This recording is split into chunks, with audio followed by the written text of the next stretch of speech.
Hello, Mark Ostalt from ADM Investor Services International with some thoughts this week on low volatility, financial conditions, and a final thought on our enfant terrible Bitcoin.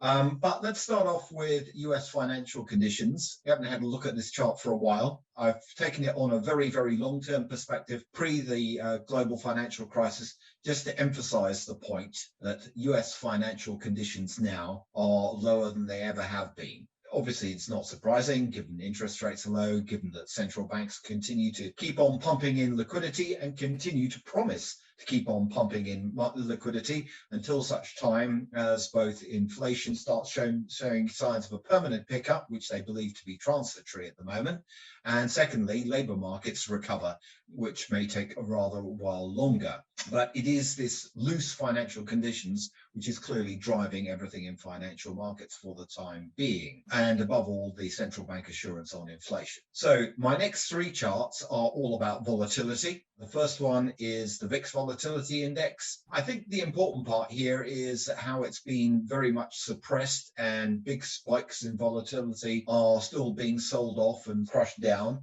But nevertheless, we do seem to be having a phenomenon where they are starting to pick up a little bit more now.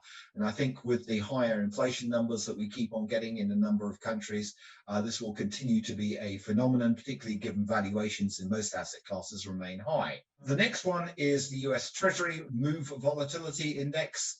It's not as low as it has been, but it is relatively low to what we saw in the February-March period when we saw the March higher in yields. It is fairly stable. There is still some instability above all at the longer end, but it is more spikes in volatility rather than a permanent move higher or signs of a permanent sell-off. The fourth one is an interesting one because it's commodities. It's the Goldman Sachs Commodity Price Index. And I think above all, what I'm trying to emphasize with this particular chart is that even commodity prices have been actually, relatively speaking, particularly over the last 30 days, very, very much at the lower end of their volatility scales.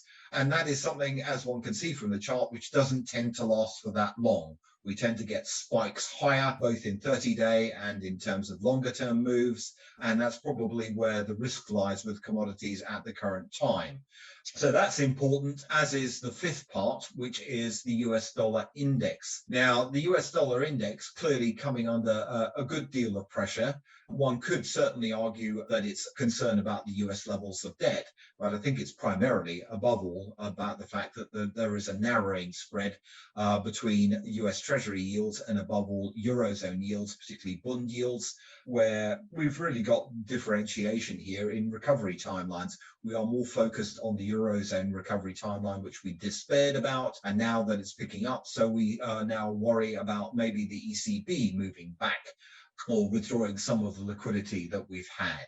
Nevertheless, that weakness in the US dollar index also encourages people into more speculative type instruments. And as one can see from my sixth chart, which is the US high yield average spread, credit spread versus the JP Morgan emerging market bond spread, we really basically have a situation where there is a base dash for, or not a dash for trash necessarily, but certainly a big reach for yield, above all fueled by the steady profile to US Treasury yields, even despite the slight uptick that we've seen recently. And the more encouraging phenomena in terms of JP Morgan emerging market bond spread, you've got weaker dollar encourages people to go more into emerging market debt and above all emerging market equities.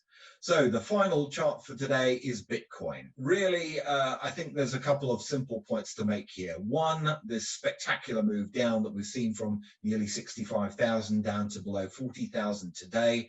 It may well change by the time you're looking at this video, underlines that there is no underlying liquidity in that market. There is no depth to it. It's highly speculative. It's momentum driven, and it has very much a Jekyll and Hyde aspect to it in terms of the liquidity. It chases higher and then suddenly the liquidity evaporates. And it's also very easily manipulated, even if one would have to have huge questions about the government's principles that surround Mr. Musk's comments on it. But it nevertheless is a reminder that it's not necessarily a stable store of value. And those are the thoughts for this week.